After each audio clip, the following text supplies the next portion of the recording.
16 अगस्त अधिक मास की सबसे बड़ी अमावस्या है। सरल से कार्य आप सभी को इस वीडियो में जानने समझने को मिलेंगे जो आपके जीवन में सब कल्याणकारी सुख आपको प्रदान करेंगे और जीवन में जो भी मनोकामना है, पितृ कृपा, पितृदोष मुक्ति और विशेष कार्यों की सिद्धि के लिए यह चमत्कारी दिन छोड़िएगा नहीं, अपने आप में विशेष है।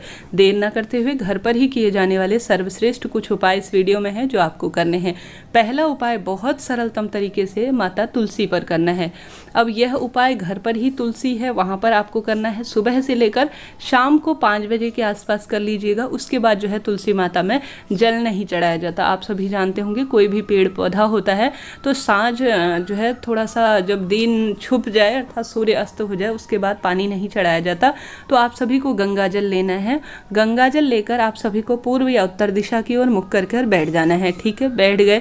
सबसे पहले माता तुलसी में एक लंबी बत्ती का दीपक लगा लीजिए। उसके बाद जो है यह उपाय आपको लगता है कि दुर्घटना बहुत होती है, पितृदोष काफ़ी बढ़ रहा है, घर में कलह कलेश है, 1 रुपया कमाते हैं 10 रुपये खर्च होते हैं, पैसा आता है परंतु वह गलत जगह पर दवाई रोग में खर्च होता है। तो इस उपाय को इस दुर्लभ दिन में छोड़िएगा नहीं।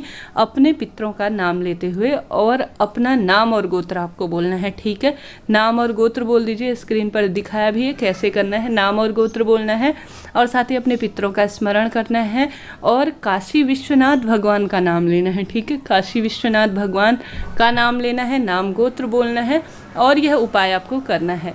आपको गंगा जल जो है सबसे पहले तुलसी माता में एक कटोरी रख लेनी है। एक बार अपने हाथ में गंगा जल लीजिए, उस कटोरी के अंदर समर्पित करें। दोबारा नाम गोत्र बोले, पितरों का स्मरण करें, काशी विश्वनाथ भगवान का नाम लीजिए, दोबारा उस कटोरी में समर्पित करें। ऐसा आपको 5 बार करना है और उसके अंत में जो है प्रणाम करें, नमस्कार करें। हे पितृदेवता, हे जो है श्री हरि विष्णु और महादेव, अपने सभी कुलदेवी देवता का स्मरण करें। आज मैंने पितरों के तारण, पितृदोष निवारण और जीवन में सब सुखों की प्राप्ति के लिए यह सर्वश्रेष्ठ उपाय किया है। इस उपाय को आप सिद्ध करें। ऐसा कहते हुए आप सभी को कटोरी में जो आपने 5 बार इकट्ठा किया है ना काशी विश्वनाथ भगवान का नाम लेकर, वह जल जो है पूर्ण रूप से तुलसी माता में समर्पित आपको कर देना है। ठीक है, सरल सा उपाय हो गया। मैंने कोशिश की आपको पूर्ण रूप से समझाने की। उम्मीद है आपको समझ में आया होगा। कीजिएगा, निश्चित ही आपको लाभ होगा। ठीक है, पहला उपाय यह हो गया। अब बात कर लेते हैं दूसरे उपाय की। दूसरा उपाय भी बहुत सरल है, घर पर ही करना है। आपको बहुत अधिक परेशानियां जीवन में चल रही है, बहुत अधिक किसी न किसी तरह से आप परेशान हो रहे हैं, तो घर के मटके के पास मात्र 1 चावल का दाना आपको रखना है और 5 बार आपको वहाँ पर भी एक लंबी बत्ती का पितरों के नाम का दीपक लगता है, घी का दीपक होता है। सबसे पहले दीपक लगा लेना है, 1 चावल का दाना लेना है मात्र। मटका, परिंदा या आरओ का ही है या कोई भी क्षेत्र जहाँ पर आपको लगता है, अधिकतर यह जो है रसोई घर में ही गुरुजी द्वारा बताया गया उपाय है। आपको रसोई घर में ही 5 बार स्वधा स्वधा स्वधा स्वधा स्वधा 5 बार बोलते हुए यह स्वधा मंत्र होता है, 1 चावल का दाना वहाँ पर रख देना है और आप सभी को एक दीपक जो है जलाकर रख देना है। थोड़ी देर रखकर छोड़ देना है, गुरुजी कहते हैं। अब आप सभी को यह 1 चावल का दाना और उसी मटके में से पानी भरकर महादेव के मंदिर में ले जाकर वहाँ पर भी आपको 5 बार स्वधा बोलते हुए मात्र यह चावल का दाना अपने पितृ कृपा प्राप्ति के लिए, रोग दोष निवारण के लिए और सब कार्य की सिद्धि के लिए शिवलिंग पर समर्पित कर देना है। 1 चावल का दाना है मात्र और सरल सा उपाय है, घर पर ही करना है, कहीं नहीं जाना। घर पर अगर शिवलिंग विराजमान है तो वहाँ पर भी आप यह चावल का दाना समर्पित कर सकते हैं। कई बार सवाल आता है, दीदी आप मनगढ़ंत उपाय बताते हैं। ऐसा नहीं है। देखिए, आप सभी इस उपाय को सर्च कर सकते हैं। गुरुजी का मटके परिंडे के पास चावल के दाने का उपाय बताइए, तुलसी में जल चढ़ाने का उपाय बताइए, तो तुरंत गुरुजी की आवाज़ में ही खुलकर आपके सामने यह वीडियो आ जाएगा। उसको भी आप देख सकते हैं, कोई दिक्कत की बात नहीं है। मेरे कोशिश रहती है जो सरल उपाय जो मैं भी करने का प्रयास करूं वही आप सभी तक पहुंचाऊं। तो आप सभी भी इन उपायों को निश्चित रूप से कीजिएगा, लाभ होना ही है। न ज़्यादा पैसा लगना है, न ज़्यादा कोई समय लगना है और इनके लाभ देखिए, कोई भी हम उपाय करते हैं यह कार्य के रूप में है, यह कोई उपाय नहीं है, यह सिद्ध है, यह टोटके नहीं है, यह अपने आप में अमृत की बूंद है। गुरुजी के पास लाखों पत्र आते हैं जिसमें यही लिखा होता है कि इनसे लाभ मिला है, तो क्यों ना इन्हें सरल विशेष तिथियों में कर लिया जाए। तो ये हो गए 2 उपाय। कुछ भी समझ में ना आए ना, कमेंट्स के द्वारा पूछिएगा, तुरंत आप सवालों के जवाब प्राप्त करेंगे। ठीक है, अब बात कर लेते हैं तीसरे उपाय की।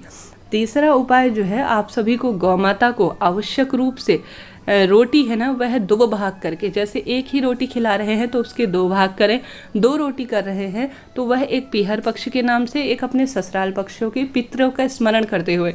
कोरी रोटी कभी भी पितरों के नाम की नहीं दी जाती, हमेशा उसमें चीनी या जो है मीठा खांड इत्यादि रखा जाता है और घी लगाया जाता है, और उसमें काले तिल बुरक कर जरूर से आप जो है गौ माता को खिला दीजिएगा। यह भी सर्वश्रेष्ठ कार्य के रूप में जाना जाता है। इसके साथ ही आप सभी जानते होंगे, गुरुजी कहते हैं अगर पितृ कहीं ना कहीं अतृप्त हैं, कहीं ना कहीं कोई परेशानी चल रही है, तो सामान्य चंदन आप सभी को शिवलिंग पर विशेष तिथियों में जरूर से लगाना चाहिए। तो महादेव के मंदिर में आप सभी चंदन लेकर चले जाइए, कोई सा भी चंदन होता ही है, सामान्य हम जल चढ़ाने महादेव के मंदिर में जाते ही हैं, तो आप सभी को चंदन लेकर जाना है।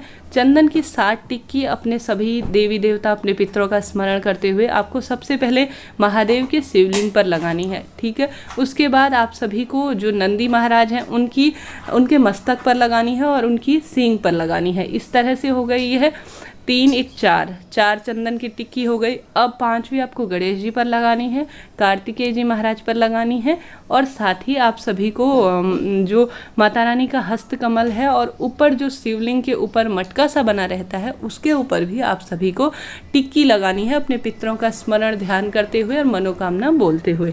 इस तरह से यह 7 जगहों पर आपको जरूर से तिलक लगाना है। पीला चंदन पितरों को भी समर्पित होता है और बहुत शुभ माना जाता है कार्य में सिद्धि के लिए। तो आप सभी को इस विशेष तिथि पर यह उपाय करना ही है। साथ ही कनेर का फूल तो सभी को समर्पित करना ही है, हम सभी जानते ही हैं। इसके साथ ही तुलसी सिंचन करना है, हम सभी को आवश्यक रूप से पीपल सिंचन करना है, पीपल वृक्ष में जल समर्पित करना है। 5 दीपक कम से कम अपने घर के मुख्य द्वार पर अमावस्या के भाव से, और संपूर्ण आप सभी जो साल भर में नहीं कर पाई हूँ ऐसा कहते हुए 365 बत्ती का भी दीपक लगा सकते हैं। भारी कर्ज हो गया है तो कर्ज मुक्ति के लिए आप बटकेश्वर महादेव का नाम लेते हुए सामान्य सरल तरीके से एक लौंग का जोड़ा अगर इस विशेष तिथि में बट वृक्ष के नीचे जल के लोटे में या सामान्य तौर पर समर्पित कर देते हैं तो भी जो है जो कर्ज संबंधी परेशानी है, धन संपदा जैसी परेशानियां चल रही हैं, कोई पैसा लेकर चला गया है, उसमें भी राहत आती है। अपने आप में अमावस्या तिथि सामान्य नहीं है, यह सब कार्यों की सिद्धि के लिए है। इससे पहले चैनल पर जो वीडियो है वह है विशेष रूप से 1 मुट्ठी आटे का है, जिसे कोई भी चलते फिरते कर सकता है। कृपया उस वीडियो को सभी जन देखें, उसमें आप सभी को अमावस्या तिथि पूजा इत्यादि की संपूर्ण जानकारी मिल जाएगी। करने का प्रयत्न करें, निश्चित ही लाभ होगा। एक समय का भोजन कम से कम ब्राह्मण जी के घर के लिए आप जो है सूखे अनाज के रूप में निकालिएगा जरूर, निश्चित ही अपने पितरों का तारण होगा। अमावस्या तिथि सामान्य नहीं है, अभी तक आप कुछ भी नहीं कर पाए हैं तो विशेष करने का इस दिन करें। इस दिन किए गए दान पुण्य तर्पण इत्यादि बहुत लाभकारी माने जाते हैं। बुधवार का दिन है, गणेश जी महाराज और महादेव के शिवलिंग पर दुर्भावी जरूर से समर्पित करें। श्री शिवाय नमस्तुभ्यम। हर हर महादेव।